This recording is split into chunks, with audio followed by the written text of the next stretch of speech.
Warning, this video contains a lot of flashing lights and bright colors. If you don't want that stuff, just skip the video.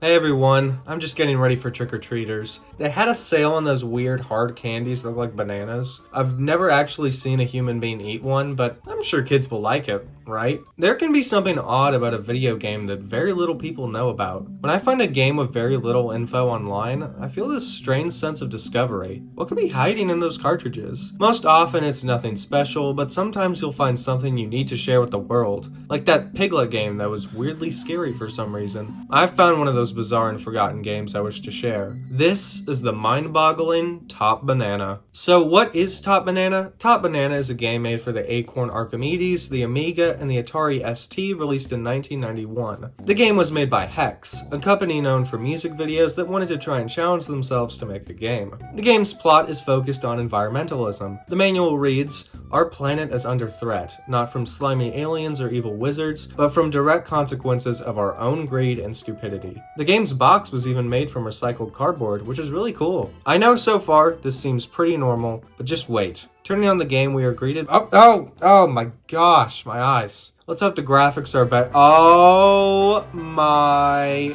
gosh. If you've heard of this game before, it's probably for the visuals. This is the most grotesquely hideous game I've ever seen. The bright flashing colors, the compressed JPEGs, and the ugliest protagonist you could ever imagine. Oh, and it's moving. I'm gonna be sick. This game is so brain-meltingly disgusting. I can't even tell where I can and cannot platform. Are these enemies or power-ups? Is this a real thing or just a decoration? Most of the sprites are real images collaged together. Sound effects don't help either. They're almost just as bad. The sound that plays when you get an item is— That was the best sound you had? I can't even tell if there's music. All I hear are chainsaw enemies. I know I shouldn't have bought the soundtrack. Onto the gameplay. You play as a kid named KT, who was in a few earlier Hex projects, but in this game, they are revolting. On the box art, they look fine, but in the game, they look like a haunted doll. It doesn't help that their face acts as a health bar, with parts of their face disappearing as you lose health. Just what this game needed is Jeff the Killer staring back at you.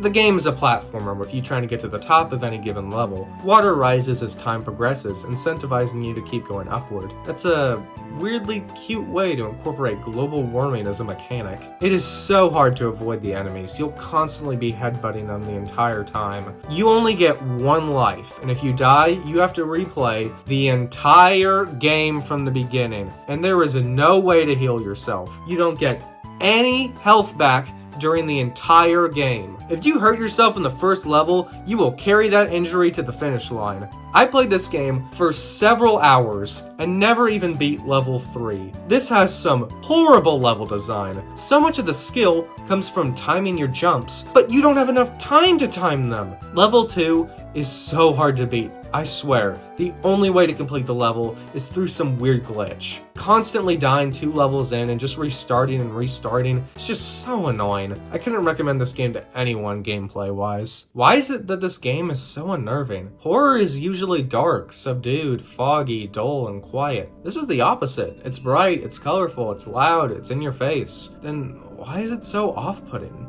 I think that everything is so bright, it's hard to tell what is supposed to be what. All the colors are just vomited out, making it hard to even perceive what is happening. It's also overstimulating. You're barraged with so much noise, both audio and visual. It's impossible to focus on one thing at a time. As the levels continue, they become increasingly incomprehensible. It starts with a rainforest, then a mountain of trash, but after that, I can't even tell. The pixels blend into a technicolor sludge. Perhaps the visuals were meant to complement the game's environmental messaging, showing us what will become of our world if we continue pollution. It's possible, but even things unrelated to that are ugly, so I'm not sure. Top Banana just doesn't feel real. It feels like some sort of scary story. A game forgotten to time with visuals so mind-melting it will convince you you've gone mad. This game on paper should be the most normal thing, a colorful platformer with worlds to travel and simple gameplay, but the execution is just so so wretched. This game makes me feel so uncomfortable in a way any horror game could never achieve. The game most likely didn't have any malicious intent, yet it is only known for the discomfort it gave to all who witnessed it. I